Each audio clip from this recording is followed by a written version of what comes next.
السلام علیکم ورحمۃ اللہ وبرکاتہ۔ سامعین کرام، حاضرین مکرم، آئیے آج ہم آپ کو بتائیں گے کہ ایک مکھی کی وجہ سے اللہ رب العزت نے ایک شخص کو جہنم کی آگ میں کیوں چلایا۔ حدیث پاک کا مفہوم ہے جناب نبی کریم صلی اللہ علیہ وسلم ایک دن صحابہ کرام رضوان اللہ تعالی علیہم اجمعین کی جماعت میں بیٹھے تھے۔ آپ نے فرمایا، اے صحابہ کی جماعت، کیا میں آپ لوگوں کو یہ بتاؤں کہ ایک آدمی صرف مکھی کی وجہ سے جنت میں چلا گیا اور دوسرا آدمی مکھی کی وجہ سے ہی جہنم میں چلا گیا۔ صحابہ کرام رضوان اللہ تعالی علیہم اجمعین نے عرض کیا، یا رسول اللہ صلی اللہ علیہ وسلم، ایسا کیسے ہوا؟ تو میرے آقا نبی کریم صلی اللہ علیہ وسلم نے فرمایا، وہ اس طرح کہ دو آدمی ایک قبیلے کے پاس سے گزر رہے تھے۔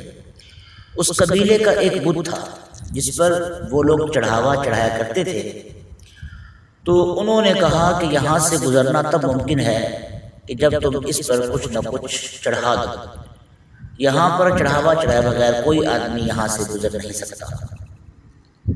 چنانچہ ان میں سے ایک شخص سے کہا گیا کہ اس بت پر چڑھاوا چڑھاؤ۔ اس نے کہا، میرے پاس تو ایسی کوئی چیز نہیں ہے جو اس بت کی نظر کروں اور اس بت پر چڑھاؤں۔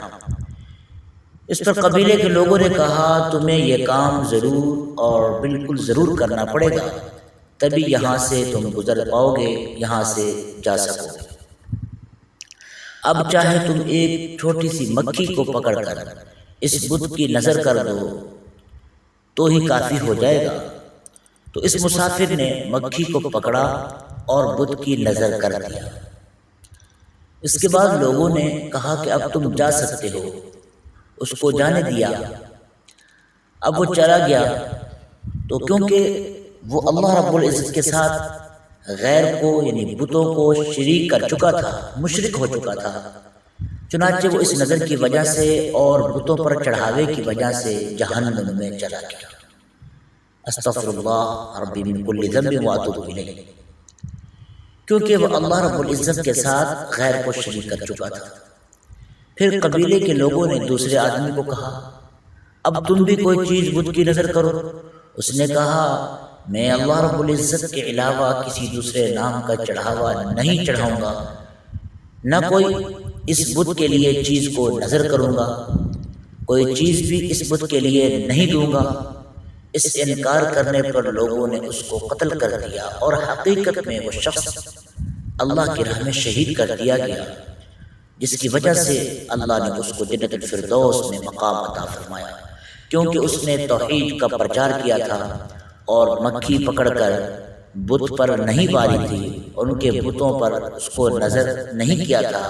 اس لیے اللہ رب العزت نے اس کے اس عمل کو قبول کرتے ہوئے اور اس کی اس وحدانیت پر پختگی کو دیکھتے ہوئے اللہ رب العزت نے اس کو بخش دیا اور جنت میں داخل کر دیا۔ اور جس شخص نے مکھی پکڑ کر ان کے بتوں پر وار دی، ان کے بتوں کی نظر کر دی، تو اللہ نے اس شخص کو جہنم میں جلا دیا، کیونکہ وہ مشرک ہو چکا تھا، اس نے اللہ کے ساتھ غیر اللہ کو شریک کر لیا تھا، بتوں کی پوجا کرنے میں اس کا بھی حصہ ہو چکا تھا، اس لیے اللہ نے اس کو جہنم میں جلا دیا۔ تو سامعین گرامی مکرم، چھوٹی سی بات، چھوٹی سی مسٹیک ہو جائے تو اللہ رب العزت انسان کو اس طرح جھنجھوڑتے ہیں اور اس طرح پکڑتے ہیں، اور اللہ کی لاٹھی بے آواز ہے، وہ جب چاہے جس کو چاہے جنت میں ڈال دے، جس کو چاہے دوزخ میں ڈال دے۔ یہ اسی کے سارے کام ہیں اور وہی سب کچھ کرنے پر قادر ہے۔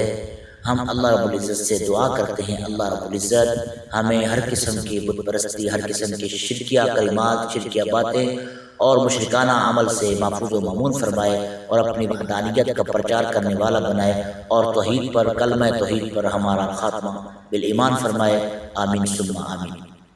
اس روایت کو لیا گیا ہے ابن ابی شیبہ شعب الایمان البیہقی، صفحہ نمبر 7093 سے۔